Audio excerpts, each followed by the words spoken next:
morning everyone, and today we were going to learn about the global marketplace. So what is the global marketplace? The global marketplace refers to the exchange of goods, services, and labor across the global market.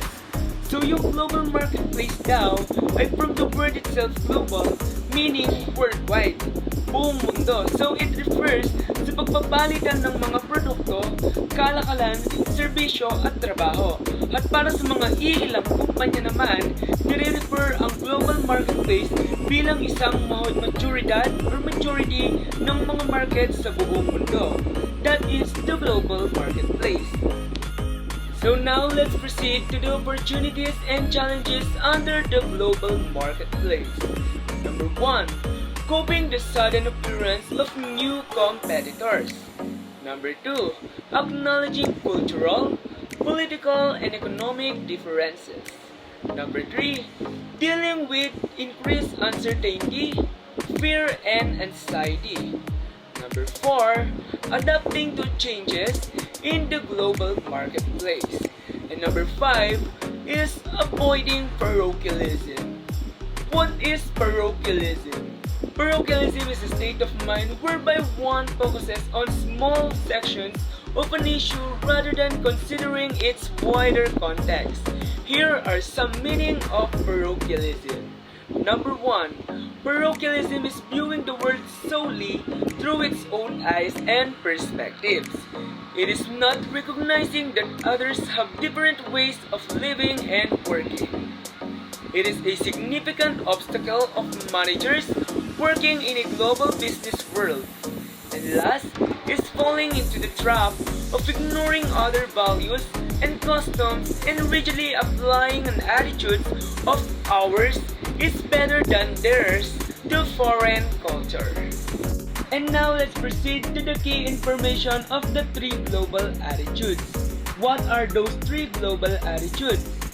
The first one is ethnocentric, the second one is polycentric, and the last one is geocentric. So what are the orientation of these 3 global attitudes? The first one is ethnocentric. The orientation of ethnocentric is the home country, while the polycentric is the host country, and last, the geocentric is the world. So now, let's proceed to the advantages of the 3 global attitudes. Number 1, under the ethnocentric, it is simpler structure and is more tightly controlled. The next one is the polycentric. These are the advantages under the polycentric. It is extensive knowledge of foreign market and workplace, and is more support from local government, and is committed that managers with high morals. And under the geocentric, it is focuses understanding of global issues, and is balanced local and global objectives, and is best people and work approaches used regardless of origin. And now we have the drawbacks under the 3 global attitudes. Under the ethnocentric, it is more ineffective management, inflexibility, and social and political backslash. And under the polycentric, it is a duplication of work, reduced efficiency, difficult to maintain global of intense of local traditions. And last, under the geocentric, it is difficult to achieve. Managers must have both local and global knowledge. That is the key information under the 3 global attitudes. I will be reporting the adapting a global perspective which has 3 attitudes. First, the ethnocentric attitudes. It defines that the partialistic belief that the best approaches and practices are those of the home country. Second, polycentric attitudes. It defines the view that managers in the host country know the best work approaches and practices for running their business locally. Third, geocentric attitudes. It defines a world-oriented view that focuses on using the best approaches and people from around the globe. Now, let's move to the regional training agreements. The European Union a unified economic and trade entity. Second, North American Forced Trade Agreement or NAFTA eliminates barriers to free trades, includes the United States, Canada, and Mexico. Showing you here in the screen the European Union countries. And these are the size of the markets. So in this topic, we're gonna talk about ASEAN members. ASEAN means Association of Southeast Asian Nations. Ano nga ba yung aims and purpose ng ASEAN? It is to accelerate economic growth, social progress, and cultural development in the region. Then, the countries included in ASEAN are Brunei, Darussalam, Burma, Cambodia, Indonesia, Laos, Malaysia, Philippines, Singapore, Thailand, and Vietnam. So, sa pangalawang topic naman, we're gonna talk about World Trade Organization, wherein yung focus ng World Trade Organization is to global system of trade and rules. Doon siya nagpo-focus. Then, nag-evolve yung World Trade Organization sa Geneva, Switzerland during Agreement of Traffic and Trade noong January 1, 1995. Nagpo-focus yung WTO sa rules of trade among nations. Then, meron siyang 149 members sa nations. Then, 32 observers sa government. Meron 5 different types of international organization. One is multinational corporation. Sila yung nagme-maintain ng operation in multiple countries like Microsoft, Apple, Google, etc. Sa multi-domestic corporation naman, sila yung management na nagse-centralize sa local countries. For example, Nestle, Netflix. Then sa global company naman, nagbe-base sila sa home country lang. Like Coca-Cola, Nike, Domino, and etc. Then, transnational corporation or borderless organization. Sila yung nag-eliminate ng structural division. For example, Shell, Walmart, then lastly, born global or international or tinatawag din new ventures. Sila naman yung nagko-commit ng resource upfront like Spotify, Zoom, Airbnb, Netflix, etc.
The international business landscape is often fraught with highly intensive and competitive behavior. It is mixed with unknown cultures, trillions dollars worth of capital, and ever-growing entrepreneurship. For a company to operate and win domestically does not always equate to winning internationally. Hence, whenever a company decides to expand regionally or globally, they often fail. And when they do fail, it costs a bulk load of money, sometimes to the billions of dollars. When we apply this in the context of the Philippines, we often find ourselves dumbfounded. Can a Filipino company compete overseas? Do Filipino companies even have the capital and the entrepreneurial spirit to pursue the global business landscape? Well, actually, several Filipino businesses have gone global and succeeded. And no, it is not like other companies that operate in industries such as investments or technology, nor are the internationally successful Filipino companies known for any emerging industries, but rather, Philippine-based companies have been famous for one particular sector: food and beverages. Yes, Filipino companies have gone from small stores in the Philippines to becoming a global phenomenon. While you may have already heard about most Filipino companies that have gone global, such as the renowned Jollibee Foods Corporation, they are in fact just one small part of the entire globalization of Filipino companies. While we discuss who these companies are, we will also discuss a little about Jollibee and its prime success. Simply because they are already internationally recognized, we will discuss the forgotten yet substantial investments made by Filipino food and beverages companies. So without further ado, let's discuss the forgotten companies. One of the largest international food Philippine-based companies is known as Universal Robina Corporation, or URC for short, a name that you have, well, never really heard before. However, URC is actually one of the largest food and beverage conglomerates in the Philippines. In 2020, it posted a revenue of over 130 billion pesos and had total assets worth over 168 billion pesos. Domestically, Universal Robina's products are very famous. You may recognize them for their products in branded consumer food groups such as chips, coffee products, water, and even soy milk. Internationally, however, URC has acquired some of the largest businesses there, especially in the Asia-Pacific region. Some of the most substantial investments had it made over the past decade when it acquired a New Zealand-based biscuit company known as Griffin's Food. Griffin's Food was, at the time of acquisition, a 150-year-plus old business, and when it was acquired, URC had paid over 700 million New Zealand dollars for the acquisition. This was followed by another acquisition in Australia known as the Snack Brands Australia.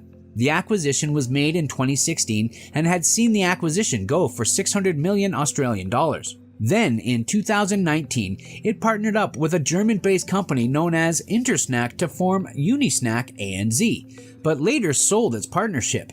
Finally, its latest acquisition was made in 2021 after buying out Malaysian-based company Munchies from CVC Capital Partners for $554 million. All of these acquisitions were substantial, in the figures of hundreds of millions of dollars. For a Filipino company to go from providing domestically to internationally is a massive business, and has indeed proven to be very successful. Other than URC, there is also another major food and beverages company known as Monde Nissin. It is a famous brand due to its best-selling products related to instant noodles, biscuits, and alternative meats. Since 2000, Monde Nissin has also been included in the top 50 companies in the Philippines based on gross revenues. Just like how URC became a domestic company to an international-based buyer, Monde Nissin would too see the same. Some of the largest acquisitions it has done internationally were back in 2015 when the company acquired an Australian-based company known as Manora Foods, along with Black Swan and Nudie juice brands on different occasions. It acquired Manora Food for a price tag of about 55 million Australian dollars, whereas Black Swan for $115 million, which at the time of acquisition was also the third largest debt brand in Australia. In the same 2015 year, it also acquired Quam, which was a market leader in meat alternatives in the United Kingdom, landing it at an acquisition price of over 550 million euros. Other than these acquisitions, Monde Nissin also partnered up with several international firms. Finally, Alliance Global Group's subsidiary known as Emperados is a massive business. Locally, the company is already famous due to its substantial market share, which is estimated to be more than 50%. Internationally, however, it is known as the world's largest brandy company. Yes, their products have been best-selling item overseas. But as noted throughout the video, bringing their products overseas are not the only reason for its success. They too have acquired other major brands, especially those in the same alcohol industry. Its biggest purchases can be dated back to 2013, when it acquired the Bodega San Buron from Spain. a company that has been in operation since 1942. A year later, it acquired a Scotch whiskey producer known as White and Mackay for 430 million euros, and by 2015, it made a deal with Beam Suntory, which let them purchase several of the brands and production facilities of the company for a 275 million euro price tag. The deals included Fundador Pedro, Domecq and Bodegas Fundador, Terry Centenario, Tres Cepes, and Harvey's. These companies were leaders in Spain, the United Kingdom, and several other countries. These companies are massive, yet it still does not tell us just how successful Filipino food stores have become. We still have neglected to mention Jollibee, which broke ground with its huge success in North America. We have still yet to mention San Miguel Corporation, which also holds a massive food and beverage overseas.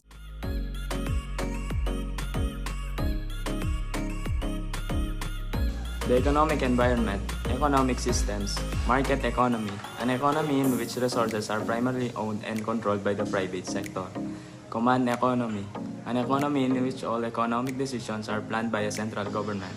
Monetary and financial factors, currency exchange rates, inflation rates, diverse tax policies. Have wants: food, cell phones, a good education, the $10,000 gold Apple Watch. But like the Rolling Stones tell us, you can't always get what you want. We don't have an infinite amount of resources like raw materials, workers, and time. So we have to make choices. Speaking of, who likes this? I'm gonna go change shirts. I'm gonna make another choice. So this shirt, it's way better, right? Anyway, we as a social order have to figure out three things. Number one, what to produce. Number two, how to produce it. And number three, who gets it. Answer these three questions, and you've got an economic system. There's a ton of backstory here about the history and evolution of economic thought. We'll get to that in a future video. In today's video, we're gonna chat about the world today. Let's take a look at two different economic systems: market economies and planned economies. It all comes down to who owns and controls the factors of production. These are the major inputs required to produce stuff, and Karl Marx classified them as land, labor, and capital. He even wrote a book about it, Das Kapital. In a planned economy, the government controls the factors of production, and it's easy to assume that's the same thing as communism or socialism, but that's not quite right. According to Karl Marx, the theory of communism may be summed up in the single sentence, abolition of private property. So true communism is a classless society. When I say classless, I'm talking about a social order where everyone owns the factors of production and output is distributed equally. Kind of like China and Cuba and the former Soviet Union, except not at all. In practice, no country has ever truly been communist, but there's a lot of countries that are socialist. Often socialism has both private property and some public ownership and control of industry. The goal is to meet specific collective objectives and to provide free and equal access to things like education and healthcare. In both communism and socialism, there is economic planning, and the government, usually in the form of some bureaucratic agency, helps decide what to produce, how to produce it, and who gets it. Now, if an economy is completely controlled by the government, down to the number of shoes that should be produced, that's called a command economy. On the other side of the spectrum, we have free market economies. In free market or capitalist economies, individuals own the factors of production, and the government keeps its nose out of the stuff and adopts a laissez-faire or hands-off approach to production, commerce, and trade. In free market economies, businesses make things like cars, not to do good for mankind, but because they want to make a profit. Since consumers, that's me and you, get to choose which car we want, car producers need to make a car with the right features at the right price. Economists call this the invisible hand. Ooh. If consumers prefer one company's car, that business will make more profit and have an incentive to produce more cars. Car companies that don't offer the cars people want will disappear. Maybe you've heard of the DeLorean? It was a cool looking car, but not a car that many people wanted to buy. Apparently it was expensive, underpowered, and poorly made. And it didn't actually travel through time.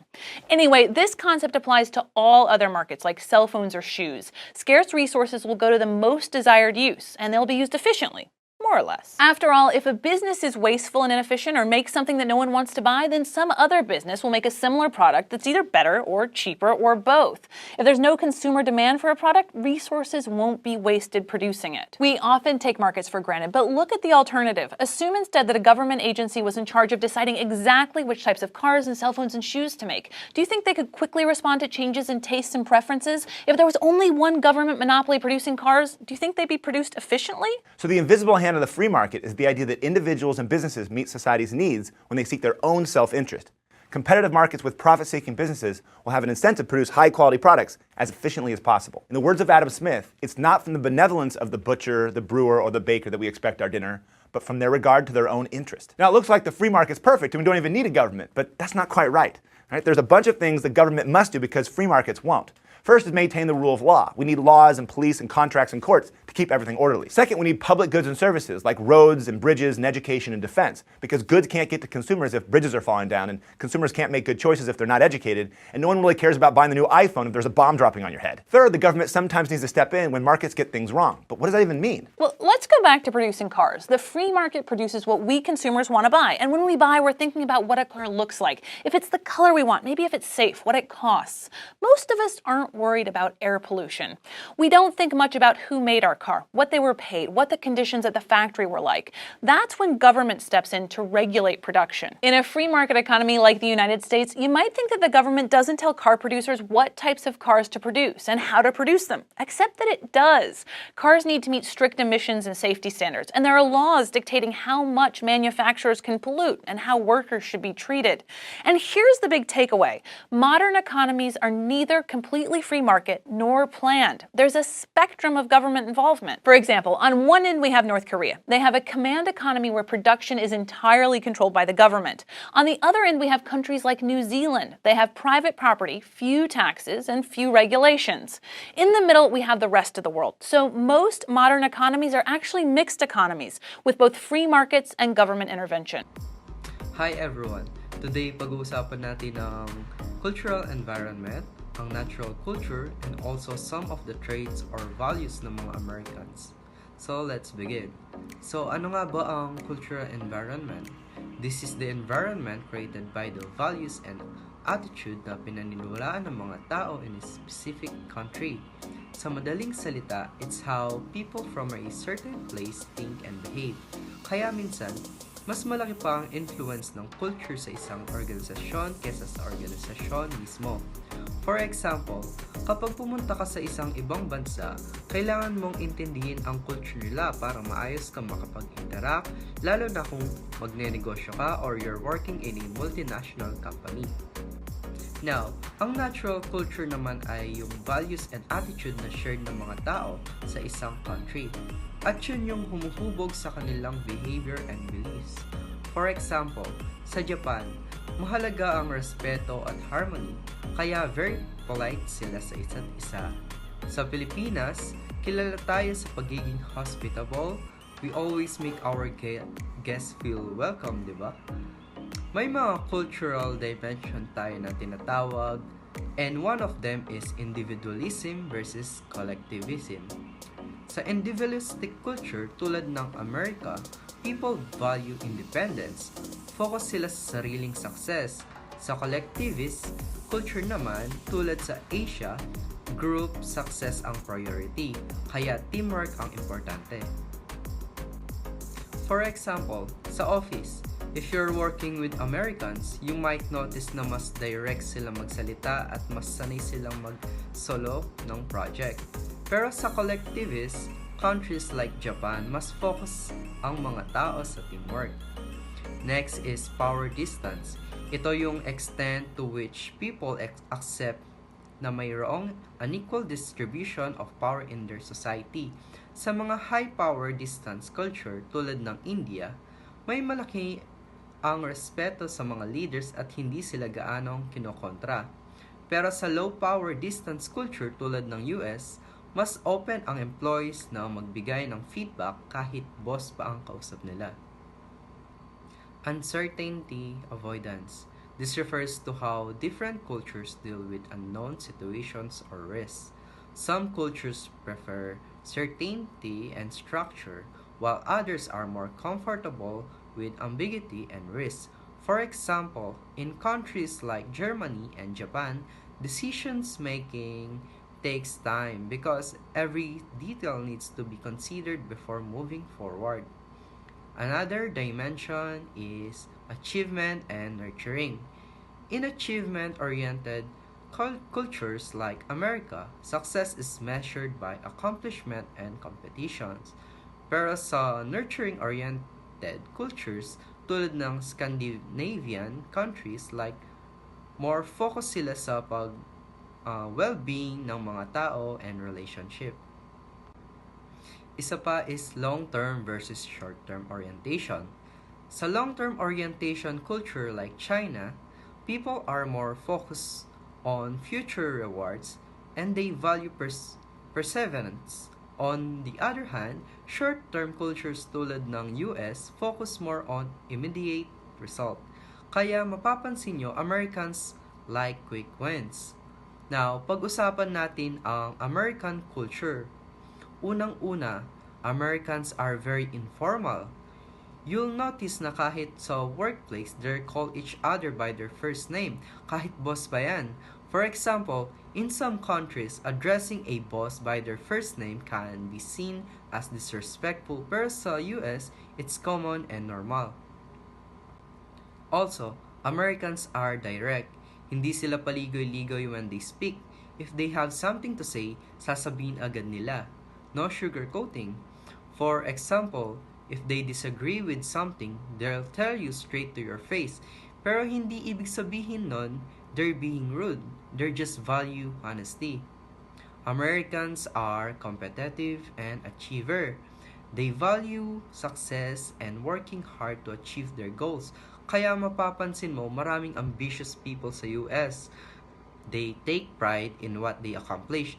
For example, when you're working with them, you'll see how much they like recognitions and rewards for their hard work.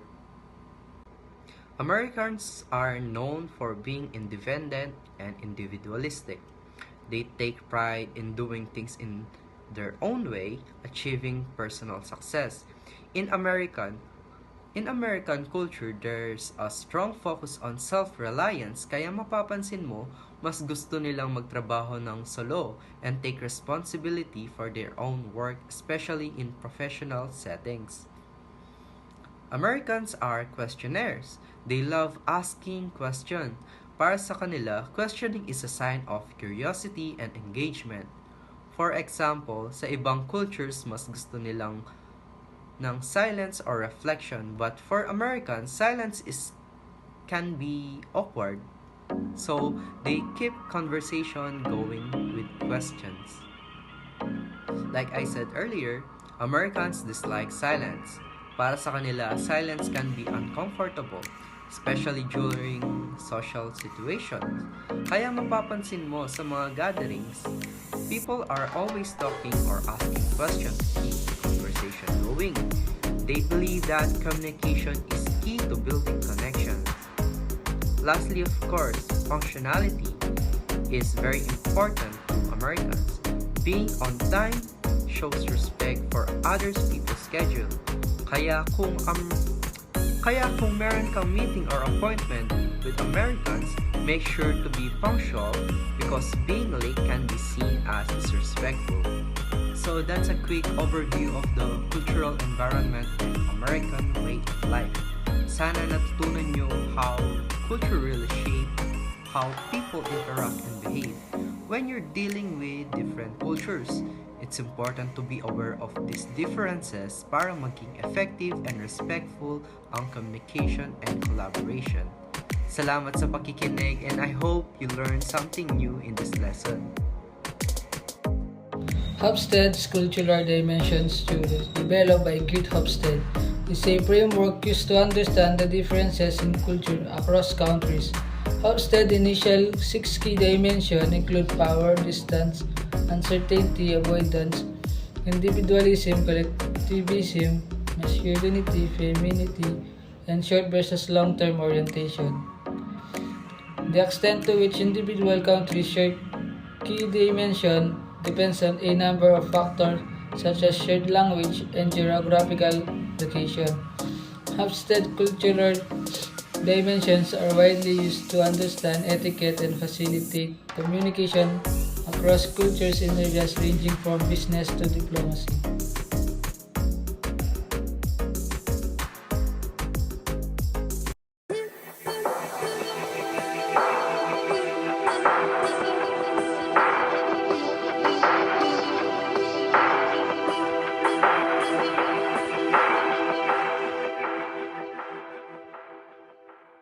In the 1970s, psychologist Dr. Geert Hofstede published a decades-long study to identify and understand cultural differences that affect communication.